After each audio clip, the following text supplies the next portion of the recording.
Hello everyone, मैं हूं doctor Surabhi Solanki और आप देख रहे हैं मेरा चैनल डॉक्टर सुरभि की प्रेगनेंसी टिप्स। आज इस वीडियो में हम जानेंगे कि पीरियड्स के कितने दिन बाद सेक्स करने से प्रेगनेंसी होती है। जी हाँ, कई लोग ऐसा जानते नहीं हैं। उन लोग को लगता है कि जब भी सेक्सुअल इंटरकोर्स किया तब प्रेगनेंसी की संभावना बन सकती है, जबकि ऐसा कुछ भी नहीं होता है। अगर हम एक महीने को लें, उसमें हम एक महिला की मेंस्ट्रुअल साइकिल के पर्सपेक्टिव से हमें यहाँ पे बात करनी पड़ेगी। एक मेंस्ट्रुअल साइकिल मतलब दो पीरियड्स के बीच का जो अंतराल होता है उसको हम एक मेंस्ट्रुअल साइकिल बोलते हैं। तो एक मेंस्ट्रुअल साइकिल में सिर्फ 6 दिन ऐसे होते हैं जिनमें कि महिला प्रेग्नेंट हो सकती है अगर उन्होंने उन 6 दिनों में सेक्सुअल इंटरकोर्स किया है। अगर उन 6 दिनों को छोड़ के जो बाकी के दिन होते हैं उसमें अगर सेक्सुअल इंटरकोर्स किया जाता है तो उससे प्रेगनेंसी नहीं होती है। ऐसा क्यों होता है ये भी मैं आपको बता देती हूँ। जब एक सेक्सुअल एक्ट होता है उसके दौरान करोड़ों की संख्या में शुक्राणु तो रिलीज होते हैं, यानी कि स्पर्म्स रिलीज होते हैं, लेकिन महिला के शरीर में जो एग होता है वो महीने के सिर्फ 2 दिन ऐसे होते हैं जिनमें वो अवेलेबल होता है। अब 2 दिन वो जो होते हैं वो मैक्सिमम संभावना उन 2 दिनों में होती है प्रेग्नेंट होने की। अब इसके अलावा मैंने आपको 6 दिन बोला, तो फिर ऐसा क्यों मैंने बोला वो भी आपको बता देती हूँ। क्योंकि जो स्पर्म्स होते हैं, शुक्राणु होते हैं, उनकी लाइफ थोड़ी ज्यादा होती है। करीब 3 से 4 दिन या 5 दिन तक भी स्पर्म्स फीमेल बॉडी में अलाइव रह सकते हैं, यानी कि जिंदा रह सकते हैं। जबकि जो फीमेल बॉडी में एग रिलीज होता है उस एग की लाइफ बहुत कम होती है, 1 या 2 दिन ही होती है। और उसमें भी जो मैक्सिमम संभावना होती है उस एग को फर्टिलाइज होने की और उससे प्रेगनेंसी रिजल्ट करने की, वो सिर्फ 24 घंटे की होती है ज्यादातर। तो अगर उस 24 घंटे में जब महिला की बॉडी में उसकी ओवरी में से एग रिलीज हुआ है, उस 24 घंटे के अंदर अगर स्पर्म्स अवेलेबल हैं, शुक्राणु अवेलेबल हैं, तब तो उस महीने प्रेगनेंसी होगी। अगर नहीं अवेलेबल हुए तो प्रेगनेंसी उस महीने नहीं होती है और अगला पीरियड आ जाता है। तो अब क्या कंडीशंस हो सकती हैं कि जिसमें कि उस जो ओव्यूलेशन का दिन है उस दिन स्पर्म्स अवेलेबल हो, या तो उसी दिन सेक्सुअल इंटरकोर्स किया गया हो जिस दिन ओव्यूलेशन हुआ है, तो बिल्कुल वहां से प्रेग्नेंट होने की संभावना स्ट्रांग बन जाएगी। इसके अलावा अगर उस दिन नहीं भी किया गया है, 3-4 दिन पहले भी सेक्सुअल इंटरकोर्स हुआ है, तो उन 3-4 दिनों में भी पहले जो स्पर्म्स डिपॉजिट हुए थे 3-4 दिन पहले, वो भी अभी तक हो सकता है ओव्यूलेशन टाइम तक अलाइव हो, जिंदा हो। तो उस कंडीशन में वहां पे भी प्रेगनेंसी पॉसिबल हो सकती है। तो इस तरीके से पूरे महीने में सिर्फ 6 दिन ऐसे होते हैं जिसमें कि प्रेगनेंसी पॉसिबल होती है। अब प्रश्न ये उठता है कि आखिर वो 6 दिन कौन से होते हैं, या आखिर वो एक दिन ओव्यूलेशन का कौन सा होता है जिस दिन महिला के शरीर में से अंडा रिलीज होता है। तो इसमें एक सिंपल सा फैक्ट है जो अगर आपको पता होगा तो आप आसानी से ये अंदाजा लगा सकते हैं कि आपका ओव्यूलेशन किस दिन होता है।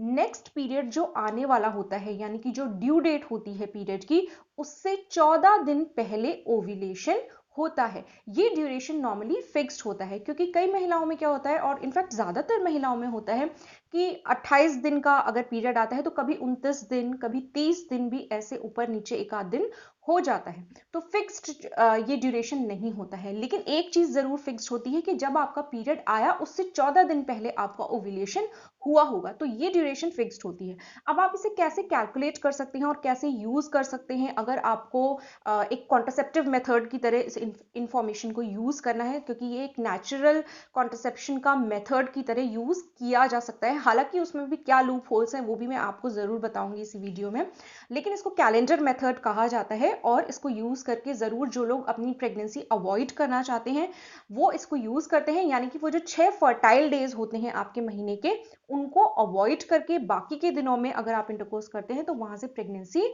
नहीं होती है। फिर भी इसमें कुछ बातें और भी ध्यान रखने की होती हैं जो कि मैं आपको इसी वीडियो में बताऊंगी।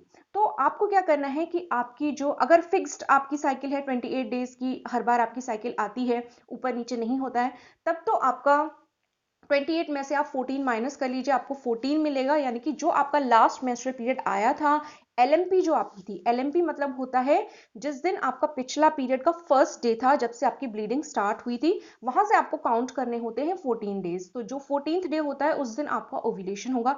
तो आपको अगर सेफ साइड में रहना है तो इसके बाद के 3 दिन और इसके पहले के करीब 6-7 दिन आप अवॉइड करते हैं अगर सेक्सुअल इंटरकोर्स को, तो बिल्कुल आपकी प्रेगनेंसी नहीं होती है।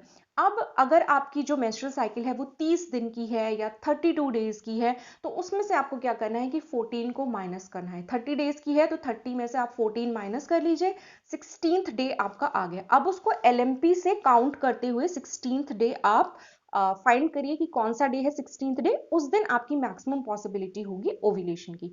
उसी तरीके से 32 में से आप माइनस कर लीजिए 14, तो आपको 18 मिलेगा। यानी कि आपके LMP से लास्ट मेंस्ट्रुअल पीरियड की जो डेट थी वहां से आप काउंट करिए 18th डे, वो दिन आपका ओव्यूलेशन का होगा। तो उसके बाद के 3 दिन और उसके पहले के 6-7 दिन आप सेक्सुअल इंटरकोर्स को अगर अवॉइड करेंगे, तो बिल्कुल आपके ये संभावना है, स्ट्रॉन्ग पॉसिबिलिटी, कि आपकी बिल्कुल भी प्रेगनेंसी नहीं होगी। तो जो लोग प्रेगनेंसी नहीं चाहते, वो इस मेथड को एक नेचुरल कॉन्ट्रासेप्शन के मेथड की तरह यूज कर सकते हैं। अब अगर आपकी साइकिल जो है वो थोड़ा वेरी करती रहती है, कभी 28 डेज की है, कभी 32 डेज की है, तो इसमें आप ऐसा कर सकते हो कि आप 28 में से 14 माइनस कर लो, 32 में से 14 माइनस कर लो, तो उसमें आपको एक रेंज मिल जाएगी कि जिसमें मैक्सिमम संभावना होगी आपके ओव्यूलेशन की। और उसके बाद जैसे मैंने आपको बताया कि 3 डेज जो भी आपके मैक्सिमम टाइम है, उससे 3 डेज बाद तक आप अवॉइड करिए, और जो आपका शॉर्टेस्ट ड्यूरेशन है उसके 1 हफ्ते पहले तक आप अवॉइड करिए। तो इस तरीके से आप इस मेथड को यूज तो जरूर कर सकते हैं, लेकिन आपको ये नॉलेज भी होनी चाहिए कि इसका 100% एफिकेसी नहीं होती है। मतलब ऐसा नहीं है कि आप 100% श्योर हो जाओ कि अगर आप ये मेथड यूज करें तो आपको बिल्कुल प्रेगनेंसी होगी ही नहीं। ऐसा तब होता है क्योंकि जब कभी मेंस्ट्रुअल साइकिल जो है किसी भी लेडी की वो थोड़ी अपसेट हो जाती है। कई बार क्या होता है कि किसी महीने ज्यादा फिजिकल एक्सर्शन कर लिया, किसी महीने कोई इमोशनल स्ट्रेस आ गया, कोई मेंटल स्ट्रेस आ गया इस टाइप का। तो ये सब कारण भी होते हैं जो कि हाइपोथैलेमस को अफेक्ट करते हैं, और हाइपोथैलेमस क्योंकि आपकी मेंस्ट्रुअल साइकिल को रेगुलेट करता है, तो वहां पे आपकी साइकिल भी डिस्टर्ब हो जाती है। तो हो सकता है कि आपका जो पीरियड है वो अपसेट हो जाए, जितनी रेगुलर टाइम पे आता था उस पर ना आए, थोड़ा काफी जल्दी आ जाए कभी, या काफी लेट आ जाए कभी। तो अगर इस तरीके से आपके पीरियड्स अपसेट होते हैं, तो बिल्कुल वहां पे ये जो मेथड अगर आप इस पे रिलाई कर रहे हैं, तो वो इतना सक्सेसफुल नहीं हो पाएगा। तो ये जरूर एक इसमें ड्रॉबैक होता है इस मेथड को यूज करने में। तो अगर आप बिल्कुल भी किसी कीमत पे प्रेगनेंसी अफोर्ड नहीं कर सकते हैं, तो उस कंडीशन में आप कॉन्डम्स यूज कर सकते हैं। कॉन्डम्स इकलौता ऐसा बर्थ कंट्रोल का मेथड होता है जिसमें कि सेक्सुअली ट्रांसमिटेड डिजीजेस से भी जो आपको बचाता है। तो अगर आपको ऑलरेडी बेबी हो चुका है, आपको नेक्स्ट बेबी नहीं चाहिए, तो आप मल्टीलोड यूज कर सकते हैं, कॉपर्टी यूज कर सकते हैं। इसमें फायदा ये रहता है कि एक बार जैसे 3 ईयर्स की भी आती है, 5 ईयर्स की भी आती है और 10 ईयर्स की भी आती है, तो आप 3 साल के लिए बिल्कुल सेफ हो जाते हैं। अगर आपने एक बार मल्टीलोड लगा लिया तो 3 ईयर्स आपके बिल्कुल टेंशन फ्री बीतेंगे, या 5 ईयर्स तक अगर आप लगाना चाहते हैं तो टेंशन फ्री आपके बीतते हैं। बहुत रेयरली किसी किसी महिला में ऐसा होता है कि थोड़ी बहुत स्पॉटिंग बनी रहती है, थोड़े ब्लड के स्पॉट्स आते रहते हैं मल्टीलोड यूज करने की वजह से, या किसी किसी को थोड़ी ज्यादा ब्लीडिंग हो जाती है। सब बहुत रेयर कॉम्प्लिकेशन है, बहुत कम महिलाओं को होता है, लेकिन जिनको सूट करता है मेथड उनके लिए बहुत अच्छा है, और काफी एक टेंशन फ्री लाइफ हो जाती है, आप बिल्कुल अनवांटेड प्रेगनेंसी से बच सकते हैं। लेकिन अगर आप मैरिड नहीं है, तो बिल्कुल भी आपके लिए कॉपर्टी मल्टीलोड रिकमेंडेड नहीं है। ये मैरिड लेडीज के लिए ही मेथड अच्छा होता है। अनमैरिड अगर आप हैं तो कैलेंडर मेथड यूज कर सकते हैं, लेकिन क्योंकि थोड़ा रिस्की होता है, तो बेस्ट तो कॉन्डम यूज करना ही रहता है। कॉन्डम सबसे सेफ मेथड है जिससे कि आप अनवांटेड प्रेगनेंसी से बच सकते हैं। इसके अलावा एक और मेथड होता है, जो पिल्स आती हैं, बर्थ कंट्रोल पिल्स आती हैं, आप उनको यूज कर सकते हैं, उनसे भी आप प्रेगनेंसी को अवॉइड कर सकते हैं। इसके अलावा अगर आपने गलती से सेक्सुअल इंटरकोर्स कर लिया है और उसके 72 घंटों के अंदर आप आई पिल या अनवांटेड 72 जो कि इमरजेंसी कॉन्ट्रासेप्टिव पिल्स होती हैं उसकी एक गोली खा लेते हैं, तो बिल्कुल आप वहां पे अनवांटेड प्रेगनेंसी से बच सकते हैं। लेकिन इसको हैबिट मत बनाइएगा, ये कोई रेगुलर मेथड नहीं है कॉन्ट्रासेप्शन का। तो बिल्कुल बार बार इसको यूज करना, डेलिबरेटली यूज करना अच्छा नहीं होता है। एक आध बार यूज कर लिया तो कोई प्रॉब्लम की बात नहीं है, बिल्कुल आप यूज कर सकते हैं। अब उस सिचुएशन में क्या करें कि अगर आप कोई भी मेथड बर्थ कंट्रोल का यूज कर रहे थे लेकिन वो फेल हो गया और प्रेगनेंसी हो गई, तो इस कंडीशन में आप क्या कर सकते हैं वो भी मैं आपको बता देती हूँ। अगर आपके पहली चीज तो ये, अगर आप प्रेगनेंसी को बिल्कुल अफोर्ड नहीं कर सकते, चाहे आप मैरिड हो चाहे आप अनमैरिड हो, तो लड़कियों के लिए मेरी यही सलाह है कि उनकी जो भी पीरियड की डेट होती है उसको नोट करके रखें। किसी जगह पे डायरी में अपनी डेट्स को जरूर ध्यान रखें कि किस डेट को पीरियड आया था। एक्सपेक्टेड पीरियड की डेट से अगर आपका ऊपर हो जाता है, पीरियड नहीं आता है, तो बिल्कुल आप कॉशियस रहिए।